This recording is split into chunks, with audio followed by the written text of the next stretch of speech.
ये प्रश्नावली 2.3 का क्वेश्चन नंबर 3 है। क्वेश्चन नंबर 3 में ये कहता है कि एक बहुपद दिया हुआ है जिसके दो शून्यक दिए हुए हैं, प्लस रूट अंडर 5/3 और माइनस रूट अंडर 5/3, और कह रहा है कि इसके अन्य जो शून्यक हैं उसको भी आप ज्ञात करिए। तो अन्य शून्यक ज्ञात करने के लिए हमें क्या करना होगा? सबसे पहले तो हम ये देखते हैं कि इससे हमें क्या मिल सकता है। इससे मिलने के लिए क्या है कि चूँकि ये लिखेंगे कि चूँकि 5/3 और माइनस रूट अंडर 5/3 दिए गए बहुपद के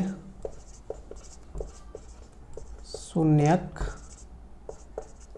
हैं, इसलिए x minus x plus root under 5/3 into x minus root under 5/3 दिए गए बहुपद का गुणनखंड होगा। अगर ये दोनों शून्यक हैं तो इसका मतलब है कि x प्लस रूट अंडर 5/3 और x माइनस रूट अंडर 5/3 दिए गए बहुपद के गुणनखंड भी होंगे। क्यों? क्योंकि अगर x बराबर 1 है और x बराबर 2 है, इसका मतलब है कि इसका जो गुणनखंड रहा होगा ऐसा कुछ रहा होगा, x minus 1 into x minus 2 बराबर 0। तब हम देखते हैं कि एक बार लेते हैं x माइनस 1 बराबर 0 तो x बराबर 1 होता है, और x माइनस 2 बराबर 0 तो x बराबर 2 होता है। तो अगर ये x बराबर 1 और x बराबर 2 दिए गए, तो इस तरह से अगर दो शून्यक दिए हों तो गुणनखंड उसका ऐसा होता है। तो अगर गुणनखंड ऐसा होता है तो यहाँ पे गुणनखंड ऐसा होगा कि रूट अंडर 5/3 और माइनस रूट अंडर 5/3 अगर दिए गए बहुपद के शून्यक हैं तो ये x प्लस रूट अंडर 5/3 और x माइनस रूट अंडर 5/3 हमारा दिए गए बहुपद का गुणनखंड होगा। अगर गुणनखंड होगा तो इसे हम ऐसा लिख सकते हैं, x plus root under 5/3 into x minus root under 5/3 is equal to 0 अगर ऐसा करेंगे तो ये क्या देखते हैं, a plus b into a minus b दिख रहा है। तो अगर a plus b into a minus b जैसा फॉर्म होता है तो हम क्या करते हैं, a square minus b square लिख देते हैं। तो यहाँ भी हम लोग लिख देंगे ए स्क्वायर माइनस बी स्क्वायर बराबर 0। तो यहाँ से आ जाएगा एक्स स्क्वायर माइनस ये आ जाएगा 5/3।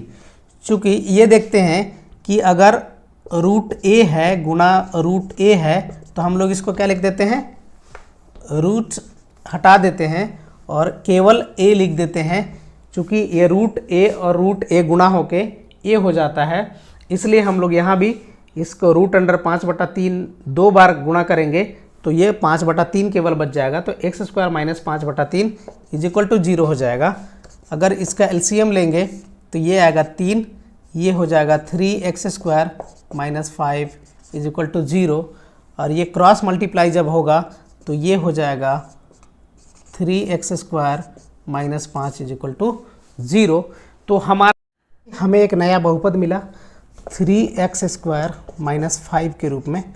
तो अब इस 3x स्क्वायर माइनस 5 से इस बहुपद को भाग करेंगे तो ये 3x स्क्वायर माइनस 5 भाग करेंगे 3x4 plus 6x³ minus 2x square minus 10x minus 5।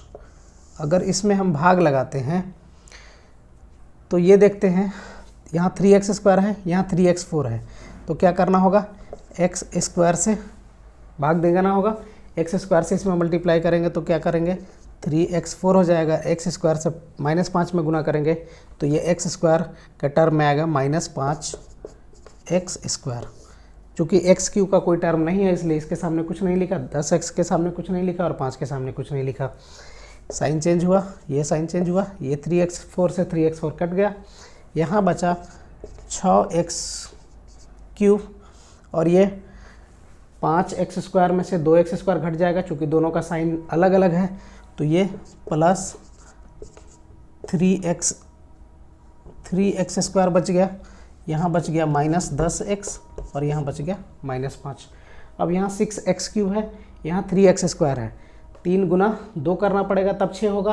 तो पहले तो चूँकि प्लस है यहाँ भी, प्लस यहाँ भी, तो यहाँ हम लिखेंगे प्लस, और x² को गुणा कर x² को x³ बनाना है, इसलिए हमको x से भी गुना करना पड़ेगा।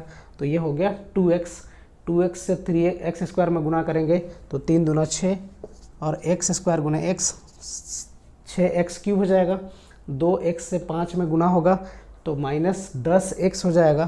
तो ये इसके सामने -10x लिख दिया, ये माइनस साइन चेंज हुआ, ये प्लस साइन चेंज हुआ, ये 6x³ से 6x³ कट गया, 10x से 10x कट गया। अब बच गया हमारा 3x² -5। अब ये 3x² -5 है, तो 3x² -5 और ये 3x² -5 दोनों भाजक और भाज्य दोनों बराबर हो गए। तो यहाँ केवल हम 1 से भाग लगा देते हैं, एक बार में भाग लगेगा, तो ये हो जाएगा 3x² -5 माइनस ये प्लस, ये कैंसिल, शेषफल आ गया हमारा 0। चूँकि ये एक गुणनखंड के रूप में निकला था और गुणनखंड जो बहुपद है वो इससे पूरा इस बहुपद में भाग लग गया। अब भागफल आया हमारा x² + 2x + 1। अब इस x² + 2x + 1 भी एक बहुपद है, इसको भी और छोटा किया जा सकता है, मतलब इसका भी गुणनखंड किया जा सकता है। इसलिए अब इसका गुणनखंड हम लोग करेंगे। तो अगले टर्म में आप लोग हमारा भागफल आया x² + 2x + 1 आया, ये भागफल निकल के आया। तो इस भागफल का अब हम इसको भी फिर से गुणनखंड अगर करना चाहें तो क्या गुणनखंड आएगा, मध्य भाग को 2 भागों में विभाजित करने के बाद, तो इसका और इसका गुणनखंड करेंगे तो x² होगा गुणनफल, और इसको अगर तोड़ेंगे तो क्या होगा, x गुना x अगर कर दें तो x² हो जाएगा, और x को जोड़ेंगे तो 2x हो जाएगा। तो हम इसका गुणनखंड कर लेंगे x² + x + x + 1, ये गुणनखंड हो गया। इसके बराबर 0 अगर मान लेते हैं तो ये इस दोनों का एक कॉमन, इन दोनों का एक कॉमन, इन दोनों में क्या है कॉमन, x, यहाँ से निकाल लिया x और यहाँ से निकाला, यहाँ बच गया 1, यहाँ से x + 1, यहाँ x + 1 जैसा एज इट इज़ रख लेंगे, यहाँ से केवल 1 निकाल लेंगे तो बच जाएगा x + 1 = 0। अब इन दोनों में से कॉमन क्या आ जाएगा, x + 1 और ये बच जाएगा x + 1 = 0। अब देख सकते हैं कि हमारा 2 गुणनखंड और आ गया। 2 गुणनखंड क्या क्या है, x + 1 और x + 1। तो x + 1 और x + 1 का अगर वैल्यू निकालेंगे यहाँ से x का, तो यदि x + 1 बराबर 0 है, इसलिए x बराबर क्या होगा, -1। तो इसको भी करेंगे तो x + 1 = 0, तो x बराबर -1 ही आएगा। तो हमारा x बराबर -1 और x बराबर -1 जो 2 बहुपद है, 2 गुणनखंड है, लेकिन एक ही आंसर आ रहा है। तो अगला जो हमारा शून्यक होगा वो अन्य शून्यक, अतः हम लिख सकते हैं कि अतः दिए गए बहुपद के अन्य शून्यक -1 है। यही हमारा फाइनल आंसर हो जाएगा। 2 शून्यक पहले से दिए हुए तो √5/3 और -√5/3। अब यहाँ से आया हमारा एक बहुपद और एक शून्यक और आ गया जो कि x बराबर -1 है, और यही हमारा अन्य शून्यक के रूप में आएगा और यही हमारा आंसर है। तो आइए देखते हैं क्वेश्चन नंबर 4, एक्सरसाइज नंबर 2.3 का क्वेश्चन नंबर 4।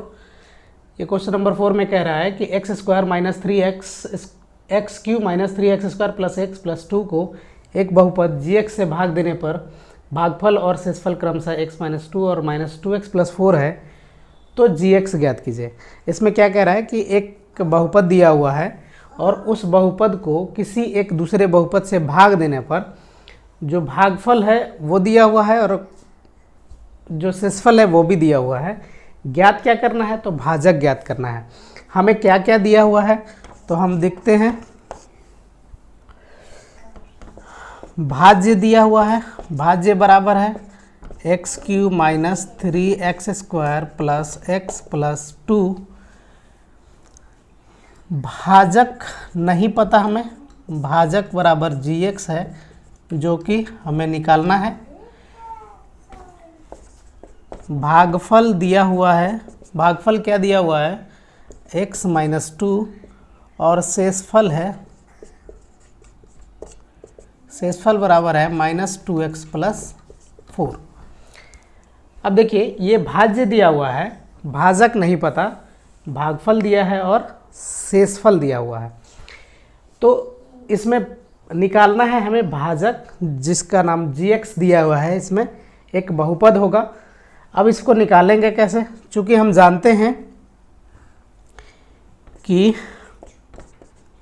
भाजक गुना भागफल जोड़ शेष बराबर होता है भाज्य के।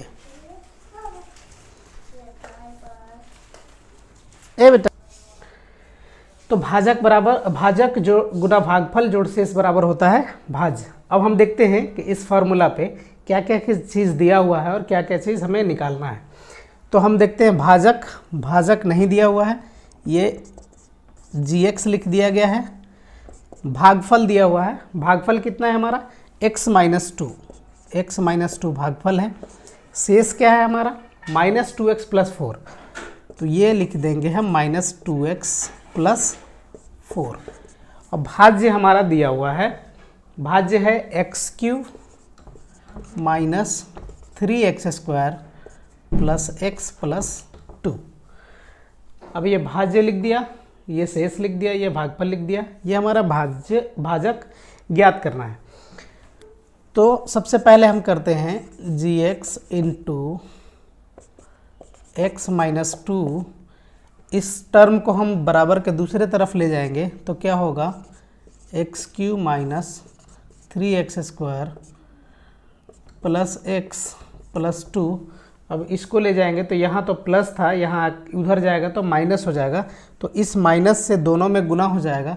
तो ये माइनस और माइनस, या एक बार हम लिख लेते हैं पहले minus two x plus four. एक स्टेप और आगे जाके तब उसको हटाएंगे। gx into x minus two is equal to ये होगा x cube minus three x square plus x plus two. इस माइनस से इन दोनों में मल्टीप्लाई हो जाएगा तो ये माइनस और ये माइनस मिलके प्लस हो जाएगा, तो ये हो जाएगा प्लस टू। ये माइनस और गुणा प्लस हो जाएगा तो ये माइनस फोर हो जाएगा। अब क्या देख रहे हैं gx into x minus two is equal to ये x cube minus three x square और ये देख रहे हैं हम लोग टू एक्स और ये x दोनों प्लस में है तो दोनों को जोड़ देंगे तो ये हो जाएगा थ्री एक्स। ये प्लस टू है, ये माइनस फोर है, तो प्लस टू को माइनस फोर में से घटा देंगे तो ये हो जाएगा बच जाएगा हमारा माइनस टू। अब इस gx into x minus two is equal to इतना प्राप्त हुआ। अब हम क्या करेंगे कि इस gx को निकालने के लिए इस x माइनस टू को बराबर के दूसरी साइड ले जाएंगे तो ये यहाँ गुणा में है, यहाँ आके भाग हो जाएगा। तो इसमें gx इज इक्वल टू इतना बटा में x माइनस टू हो जाएगा। और जब हम x माइनस टू से इसमें भाग देंगे वही हमारा जो भागफल आएगा वही हमारा फाइनल आंसर हो जाएगा। तो आइए देखते हैं इसको आगे का प्रोसेस करके। तो ये हमारा है gx बराबर अगर लिखेंगे तो x cube minus three x square plus three x minus to. बटा x माइनस 2। अब इसमें हम x माइनस 2 से पूरा अगर भाग लगाते हैं, तब ये भाग लगाने के बाद जो भागफल आएगा वही हमारा gx बहुपद होगा और उसी को हम भाजक कह लेंगे। तो x माइनस 2 से अगर हम भाग लगाते हैं x Q minus 3x square plus 3x plus 2 से -2 में, तो ये भागफल जो भी आएगा वो हमारा gx का वैल्यू आ जाएगा। इसमें भाग लगाने के लिए क्या होगा, ये x है, ये एक्स क्यू है, तो हमें एक्स स्क्वायर से गुणा करना पड़ेगा। चूँकि ये भी प्लस है, ये भी प्लस है, तो यहाँ प्लस वैल्यू रहेगा। ये एक्स क्यू और एक्स स्क्वायर से -2 में मल्टीप्लाई होगा, तो ये हो जाएगा -2x स्क्वायर। दोनों का साइन चेंज हो जाएगा, तो ये x Q minus x Q 0 हो जाएगा और ये माइनस, तो ये एक्स क्यू कट गया, 3x स्क्वायर में से प्लस 2x स्क्वायर घट के -x स्क्वायर हुआ, ये प्लस 3x माइनस 2 है। अब इसको यहाँ x स्क्वायर लाना है, यहाँ हमारा भाजक में x है तो माइनस भी करना पड़ेगा, -x से गुणा करेंगे इसमें, तो ये आ जाएगा -x स्क्वायर और ये x गुना 2 प्लस 2x, ये आ जाएगा। इसका अगर साइन चेंज करेंगे ये प्लस से माइनस हो जाएगा, एक्स स्क्वायर से x square cancel, 3x minus 2x is equal to x हो जाएगा, ये बचा x माइनस 2, ये x माइनस 2 हो गया। अब हमारा भाजक में भी x माइनस 2 है और भाज्य में भी बचा है x माइनस 2, तो केवल एक बार में ही भाग लग जाएगा। एक बार में भाग लगेगा मतलब कि x माइनस 2 हो जाएगा, ये माइनस और ये प्लस, ये कैंसिल, ये कैंसिल, यहाँ शेषफल आ गया 0, शेषफल 0 आ गया, पूरी तरह से भाग लग गया। तो अब हमारा आया क्या, जो भाजक है वो क्या आ गया, x square minus x plus 1, तो जी एक्स इज इक्वल टू क्या आया, x square minus x plus 1, यही हमारा भाजक कहलाया। तो इसका मतलब है कि इस बहुपद को एक बहुपद gx से भाग देने पर भागफल इतना है और शेषफल इतना है, तो gx ज्ञात कीजिए। gx ज्ञात करने का हमने पूरा प्रोसेस किया और उसमें हमें निकल के आया कि x square minus x plus 1, ये हमारा भागफल निकला और भागफल ही भाजक है। ये जो रिजल्ट आया यही हमारा भाजक है और इसी को हम gx बहुपद कहेंगे। gx बहुपद ही भाजक आया था, तो हमारा फाइनल आंसर आया कि gx बराबर x square minus x plus 1। तो आज हमारा चैप्टर नंबर 2 ख़त्म हो चुका है। चैप्टर नंबर 2 के बाद हम अगले क्लास में मिलते हैं आपसे चैप्टर नंबर 3 को लेकर के। चैप्टर नंबर 3 में रैखिक युग्म के बारे में पढ़ेंगे, 2 समीकरण के बारे में पढ़ेंगे और उसको कैसे हल किया जाता है ग्राफीय विधि से, और अलग अलग विधियाँ होती है 2 समीकरण को हल करने का। तो आपसे मिलते हैं अगले क्लास में, तब तक के लिए आपसे लेते हैं विदा। और आप चैनल को पर अगर नए हैं तो चैनल को सब्सक्राइब करें और लाइक शेयर करते रहें अपने जानने वालों के, अपने दोस्तों के साथ, ताकि ज़्यादा से ज़्यादा लोग इस वीडियो का लाभ उठा सकें। तो मिलते हैं अगले वीडियो में, धन्यवाद।